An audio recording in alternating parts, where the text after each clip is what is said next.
Halo guys, welcome to the Pakcik. Jangan lupa nonton video ini sehingga habis dan terus mendukung channel ini. Ingin mencari projector mini yang portable dan ada TV box di dalamnya? Korang boleh dapatkan Lumos Nano yang berharga sekitar RM1,400 di description on the link down below. Serta ada Bluetooth speaker sekali. Oh my god. Assalamualaikum warahmatullahi wabarakatuh. Kembali lagi dalam The Pakcik dan juga Arli. Assalamualaikum guys, apa kabar kalian? Semoga sehat-sehat selalu guys. Alhamdulillah kita bertemu lagi di channel The Pakcik, channel yang memberikan kita informasi, entertainment dan juga reaksi yang jujur aja guys. Alhamdulillah, terima kasih kepada kalian yang terus mendukung channel ini sehingga ke hari ini, dan juga kepada teman-teman kita yang baru saja mampir ke channel The Pakcik, kita mengucapkan selamat datang, selamat bergabung. Insyaallah kita bakal bikin video yang terkini, terkeren, terviral, apa saja yang positif bakal kita sikat terus. Oke guys, untuk kali ini guys kita bakal melihat daripada channel catatan media yang mana ini sesuatu yang nggak kepikir juga untuk mereaksi ya, yang mana cantik tapi seram. 7 ratu gaib penguasa Nusantara, siapakah yang paling sakti? Yang kita paling tahu ialah Nyi Roro Kidul. Iya, tapi ini tapi yang ini hanyalah orang bilang apa ya? Kepercayaan masing-masing lah ya, gitu ya. Karena Nusantara atau Indonesia ini dikenal sebagai negara yang kaya akan budaya dan tradisi ya. Jadi betul. Apa salahnya kita menimba ilmu dan juga mengetahui tentang sesuatu yang kita nggak tahu jadi tahu ya.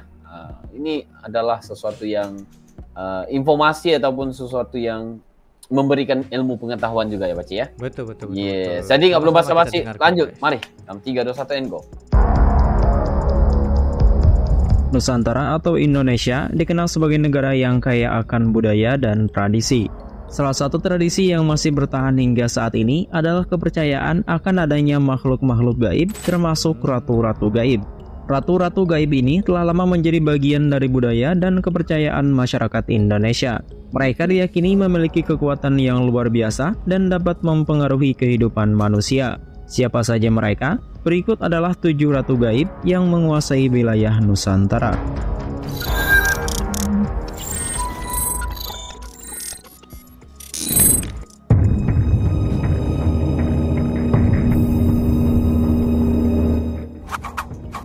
Nyi Roro Kidul. Ini yang paling terkenal lah ya. Nyi Roro Kidul adalah salah satu tokoh mitos yang populer di Indonesia, terutama di kalangan masyarakat Jawa. Ia dikenal sebagai penguasa pantai selatan Pulau Jawa yang memiliki kecantikan dan kekuatan magis.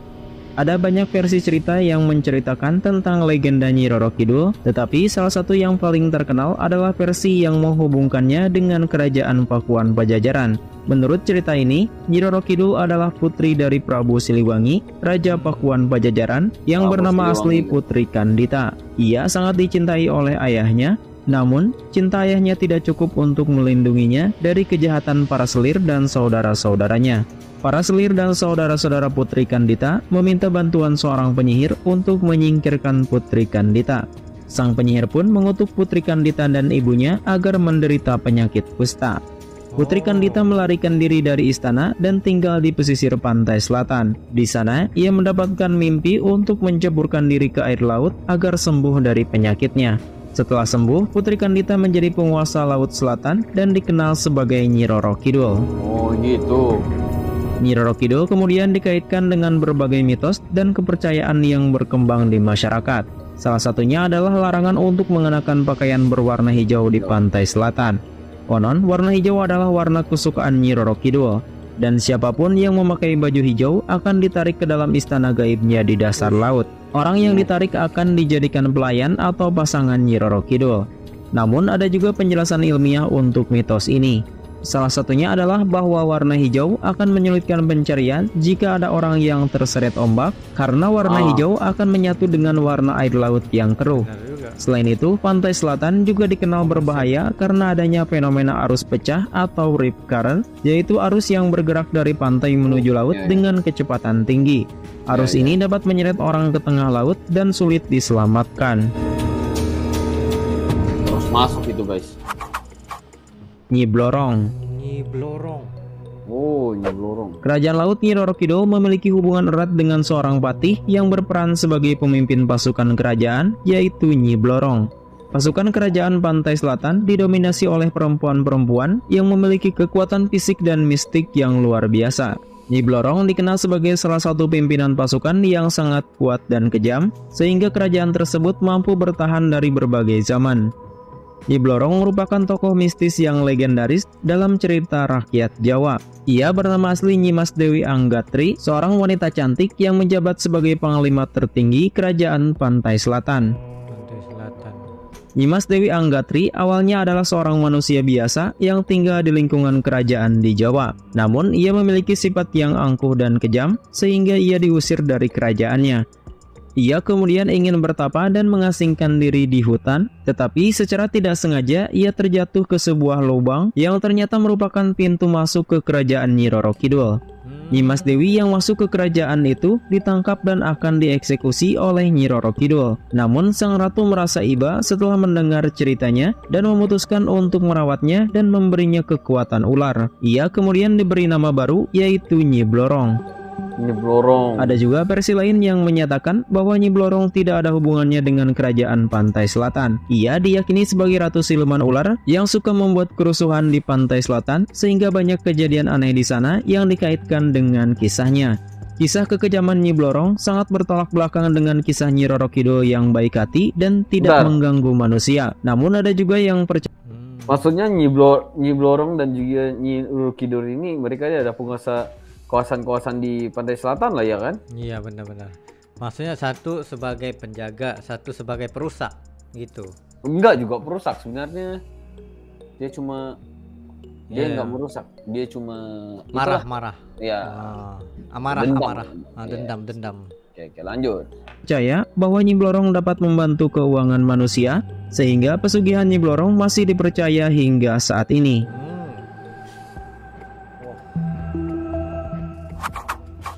Dewi Lanjar. Dewi Lanjar adalah sosok legenda yang dikenal sebagai penguasa pantai utara, khususnya di utara Pekalongan, Jawa Tengah. Ia digambarkan sebagai sosok wanita cantik dan suka memakai pakaian berwarna biru. Nama asli Dewi Lanjar adalah Rara Kuning. Dalam bahasa Jawa, Lanjar memiliki arti sebagai perempuan yang sudah bercerai dan belum memiliki anak. Kisah Dewi Lanjar dimulai dari kisah cintanya yang tragis. Ia menikah dengan seorang pangeran dari kerajaan Mataram, namun pernikahan mereka tidak bahagia. Sang pangeran sering berburu dan meninggalkan Rara Kuning sendirian. Suatu hari, sang pangeran meninggal dalam sebuah pertempuran. Rara Kuning sangat sedih. Ia terus memikirkan suaminya dan tidak dapat move on. Lama-kelamaan, Rara Kuning menyadari bahwa terus memikirkan suaminya hanya akan membuatnya semakin sedih. Ia memutuskan untuk pergi ke arah selatan untuk berdamai dengan apa yang dialaminya. Dalam perjalanannya, Rara Kuning bertemu dengan Panembahan Senopati Raja Mataram. Panembahan Senopati menyarankan Rara Kuning untuk pergi ke pantai selatan untuk bertemu dengan Ratu Kidul. Rara Kuning mengikuti saran Panembahan Senopati. Ia pergi ke pantai selatan dan melakukan pertapaan. Setelah beberapa lama, Rara Kuning berhasil mencapai moksa. Ia menjadi dewi yang memiliki kekuatan gaib. Ratu Kidul, penguasa pantai selatan, menerima Rara Kuning sebagai bawahannya. Rara Kuning diberi tugas untuk menjaga pantai utara. Sejak saat itulah, Rara Kuning yang juga dikenal sebagai Dewi Lanjar mulai menjadi penguasa yang baik hati dan bijaksana. Ia melindungi pantai utara dari ancaman dan memberi berkah kepada nelayan dan penduduk pesisir. Ia juga dipercaya sebagai pemberi pesugihan, yaitu kekayaan yang didapat dengan cara mistis.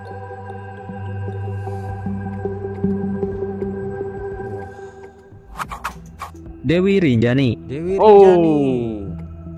Dewi Rinjani adalah sosok ratu gaib yang dipercaya oleh masyarakat sebagai penguasa Gunung Rinjani, gunung berapi tertinggi di Indonesia yang berada di Lombok. Dewi Rinjani memiliki julukan Ratu Mas Prawira. Ia memiliki sepasang burung berparuh dan berkuku besi yang sakti. Sepasang burung inilah yang mengais-ngais Gunung Rinjani sehingga gunung tersebut menjadi datar dan menjadi sebuah pulau. Pulau baru tersebut kemudian dinamai Pulau Sasak karena rapat oleh pepohonan. Dewi Anjani kemudian diingatkan oleh Patih Songan untuk mengisi pulau itu dengan mengubah sejumlah jin bangsawan menjadi manusia sesuai dengan pesan kakeknya Nabi Adam.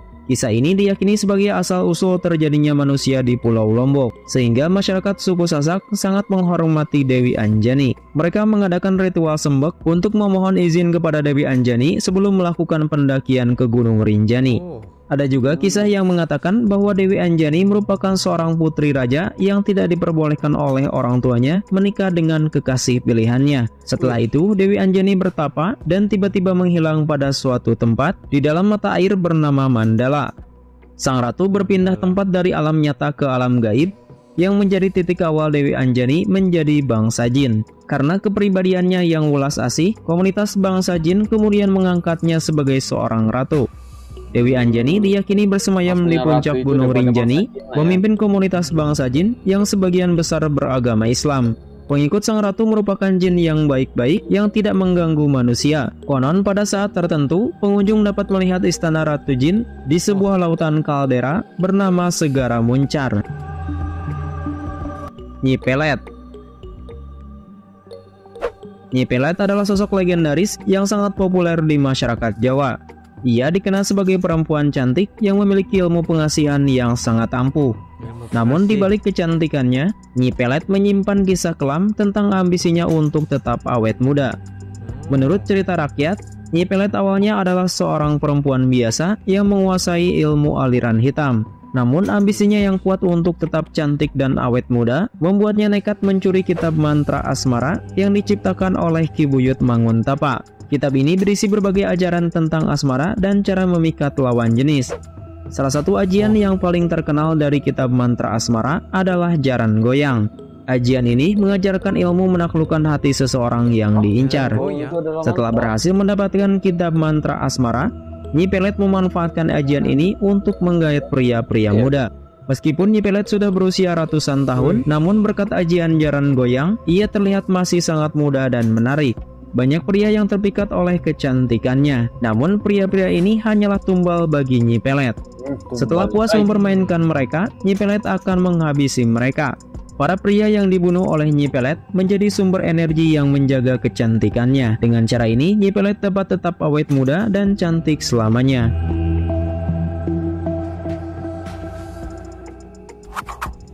Nyai Gadung Melati. Nyai Gadung Melati. Merapi menyimpan banyak tokoh mitologi. Salah satunya Nyai Gadung Melati. Konon, Nyai Gadung Melati merupakan sosok ibu muda berparas cantik. Ia diyakini sebagai pemimpin makhluk halus di Gunung Merapi. Pimpinan dari makhluk halus ini berbentuk perempuan berpakaian gadung melati atau hijau daun. Konon tugasnya memelihara kesuburan dan kehijauan semua tanaman gunung. Nyai Gadung Melati disebut juga sebagai penunggu dari gerbang kerajaan Merapi di Gunung Wutoh. Masyarakat setempat percaya lokasi tersebut sebagai pintu gerbang utama menuju keraton Merapi yang terletak di kawah puncaknya. Menurut legenda yang berkembang, sebelum meninggal, Nyai Gadung Melati hidup bersama anak sematawayang. Suatu ketika, sang anak ingin kebun pekarangan rumahnya asri dan tanamannya tumbuh subur. Namun karena tanahnya gersang, permintaan anak tidak dapat dipenuhi. Nyai Gadung lantas membuat sayembara. Barang siapa yang mampu membuat perairan hingga ke pekarangan rumahnya dan membuat tanamannya tumbuh subur, maka akan menjadi saudaranya bagi yang perempuan atau menjadi suaminya bagi yang laki-laki. Setelah semua orang gagal, maka Ki Ageng Sukuh mampu memenuhi sayembara tersebut. Namun pada akhirnya Nyai Gadung ingkar. Ia enggan menikah bersama Ki Ageng Sukuh karena dianggap sudah tua renta dan peot. Saat diingkari itulah, Nyai Gadung mendapat kutukan Ki Ageng menjadi arca di desa Sukuh, kawasan lereng Gunung Merapi. Sejak saat itu, Nyai Gadung dianggap mampu hadir kembali. Ia masih hidup di alam lain dan masih menyayangi warga lereng gunung.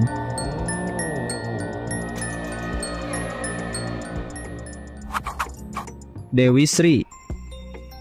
Dewi Sri. Salah satu legenda yang tersebar luas di Indonesia adalah kisah Dewi Sri. Kisah ini berkaitan dengan mitos tentang asal mula padi di berbagai daerah di Indonesia. Oleh karena itu, Dewi Sri sering dijuluki sebagai Dewi Padi, walaupun di setiap daerah memiliki versi kisah yang berbeda-beda. Menurut salah satu versi kisah di Jawa Barat, Dewi Sri adalah Dewi Kesuburan yang terlahir dari kesedihan. Dewi Sri berasal dari telur yang terbentuk dari air mata Dewa Anta, dewa yang berwujud naga dan merasa rendah diri sehingga menangis. Dari air mata itu, terciptalah beberapa telur, salah satunya pecah dan mengeluarkan bayi perempuan yang diberi nama Dewi Sri Pohaci. Dewi Sri Pohaci dirawat oleh Dewi Uma, istri Batara Guru yang memerintah di surga. Ketika dewasa, Dewi Sri Pohaci memiliki kecantikan yang memikat hati Batara Guru hingga ia bernafsu untuk bersenggama dengannya. Awalnya, Dewi Sri Pohaci menolak untuk bersenggama dengan ayah angkatnya sendiri. Namun karena terus mendapatkan paksaan, ia bersedia dengan syarat diberi buah-buahan yang ia inginkan. Sejak menginginkan buah-buah itu, Dewi Sri Pohaci kehilangan nafsu makan sehingga tubuhnya menjadi semakin kurus. Ketika Batara Guru gagal mendapatkan buah yang diinginkan itu, Dewi Sri Pohaci pun meninggal. Namun kematian Dewi Sri Pohaci membawa berkah dan kesuburan bagi para petani. Sebab dari kepalanya tumbuh pohon kelapa, dari pusarnya tumbuh tanaman padi, dari paginanya tumbuh pohon aren, dan dari dadanya tumbuh pohon pepaya. Sementara itu dari rambutnya muncul rerumputan, dari tangannya tumbuh pohon mangga, dan dari kakinya tumbuh buah-buahan umbi-umbian seperti ubi dan ketela. Itulah 7 ratu gaib yang menguasai wilayah Nusantara. Mereka memiliki kisah, karakter, dan kekuatan yang berbeda-beda. Namun mereka semua memiliki kesamaan, yaitu sebagai penguasa yang dihormati dan disegani oleh masyarakat Nusantara. Mereka juga menjadi bagian dari warisan budaya dan sejarah Nusantara yang patut kita kenal dan lestarikan. Guys, itu antara 7 ratu gaib penguasa Nusantara yang paling kita nampak paling sakti di sini, yaitu Nyi Roro Kidul sendiri, karena dia bisa memberikan kepada power itu kepada pada dewi-dewi yang lain. Dewi Lanjar. Nah, benar-benar, dan juga ya ini adalah mitos juga ya, dan menjadi kepercayaan kepada bangsa kepada bangsa Nusantara yang mana memang cerita-cerita ini memang sangat famous ya, sangat terkenal ya. Jadi kalau di Malaysia itu guys, kita juga ada ya dari mitos gini, orang panggil Ulek Mayang, 7 putri bunian. Nah gitu. Nanti kalian Gunung bisa. Ledang. Itu lain tuh Putri Gunung Ledang, yang Senandung. Tapi yang gaib-gaib ini yang aku tahu itulah 7 putri Ulek Mayang itu guys. Ada yang bilang kalau dengar lagunya itu bisa kesurupan ya gitu. Tahu nggak lagu Ulek Mayang? Tahu. Gimana? Nyanyi sedikit. Itu aja. Nggak berani ya kan? Nggak berani ya kan? Mungkin begitu juga kalian juga. Kadang-kadang ada lagunya yang kita sendiri pun nggak bisa untuk nyanyikan. Seperti yang tadi itu ada yang jarang goyang ya? Mantra-mantranya lah. Ya mantra jarang goyang. Gitu guys. Jadi ya. Ya ada juga satu lagi, Dewi Persik. Itu lain, bego. Sorry, minta maaf ya. Minta maaf guys. Dia ini asik. Itu lain guys. Itu lain ya. Aduh, nah, jadi kalau kita lihat di sini ya, ini adalah satu yang pengetahuan ilmu ya, yang harus kita dengari supaya iyalah ini cerita-cerita nenek moyang. Percaya atau nggak percaya itu belakang cerita, tetapi ini adalah satu pengetahuan. Seru juga sebenarnya. Ya. Betul. Sejarah lah ya gitu ya. Yeah. Jadi guys, gimana pendapat kalian ya? Sila komentar di bawah ya. Seperti biasa, mungkin ada dewi-dewi ataupun penguasa lain yang kita nggak tahu, sila komentar di bawah. Insya Allah kita bakal. Kita pengen tahu juga. Iya benar-benar. Jadi guys, terima kasih kepada kalian yang udah nonton video ini sehingga habis ya. Mungkin itu untuk kali ini Beci ya. Yes, itu saya daripada kami berdua. Sekiranya kalian ada lagi seberang video untuk dirasi, just comment down below beserta dengan dan channel kami akan coba yang terbaik untuk mensiasatkan video-video Anda. Ya, mungkin itu saja untuk kali ini. See you for the next video. Assalamualaikum, bye-bye.